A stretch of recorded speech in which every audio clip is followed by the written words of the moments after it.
Hey you guys, Howard here again. This is Sunday, about 1:45. It's beautiful out here in LA. And I've been reading this book every day. It's called The Science of Mind by Ernest Holmes. And a lot of you who are familiar with my Facebook see that I post regularly quotes by Ernest Holmes from his book, The Science of Mind. So what's been coming up a lot today, I went to and visited the ashram in La Crescenta, Ashrama Ananda. It's a beautiful temple up in the forest in the foothills of Los Angeles. And with reading this book and visiting the ashram and actually even other little things I've been picking up is the power of word and how powerful our word really is in creating what our reality, so to speak.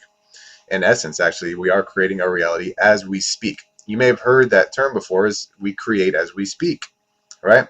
In the beginning was the Word, and the Word was God, and the Word was with God, right? It's a familiar concept, a familiar um, sentence, or whatever you call it, but phrase anyway. And so this has been coming up a lot, word, the power of word. And I've been so aware of this lately because I've been reading a lot about it, and I still find myself operating in old patterns and talking to somebody, go, oh, I just can't afford that right now, you know, speaking that into existence again. And what happens though is we start asking ourselves, well, I might not really have the money in my bank account, so isn't that reality? Not necessarily. It's only your current condition. It is not reality. Reality is what you make of it. And so in the science of mind, it says, um, let me find the phrase here.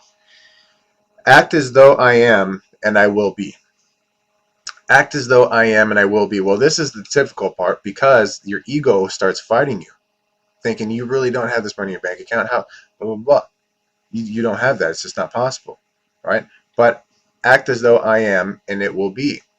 Now, Ernest Holmes also says, I posted this on my Facebook this morning, that um, realize that we are dealing with the principle, and principles are fundamental truths that have existed since the beginning of time, right? Just over and over and over, we found consistencies in certain truths, which we've created principles.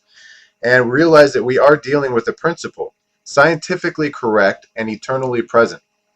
We could accomplish whatever it is possible for us to conceive. Life externalizes at the level of our thought.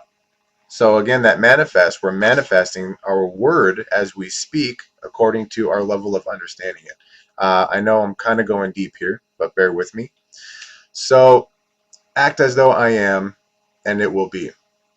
Now, your level of understanding that statement and how you create will be a reflection on your level of understanding. But if you can just trust that that statement is truth in itself, and that there is a principle back of it that will create if you believe. Now, you don't have to fully understand the process for it to manifest itself, for the process of creation to take place. We don't know how electricity works. We just know that it works, right? We don't know exactly how an acorn turns into a tree, a mighty oak. And yeah, scientists might be able to figure out at some level science, but so is this. It said it right there that, this is scientifically correct and eternally present. So just understand, or just know anyway, and you don't have to understand to its fullest extent. A lot of people might not know the fullest extent of how a tree forms itself and how each branch branches out the way it does. Scientists might, but a lot of people might not. You don't need to. You just need to know that it does. It works, right? So with you speaking into existence, know that whatever you speak, know like the sun constantly shines, that your word will manifest.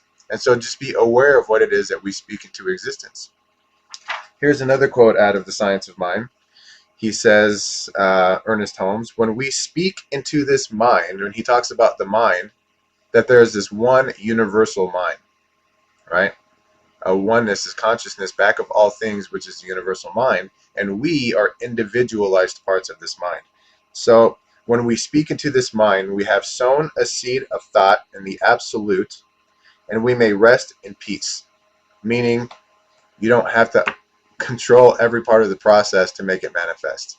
You just need to know enough that when you speak a word into existence, that this principle, this universal law, takes that vibration and starts moving it forward. Now you can neutralize it, but that's going to be a whole other blog. Okay. If you catch yourself saying something like "I just can't afford it" or "that was stupid" or whatever negative self-talk you have, you can neutralize it by counteracting, going, you know what, that's not true. I know that's not true, and I know that deeply within me that's not true. It was just an unconscious pattern coming out. Okay, so I'm going to leave you with that because that was a lot. I'm going to close though with this verse from the Bhagavad Gita.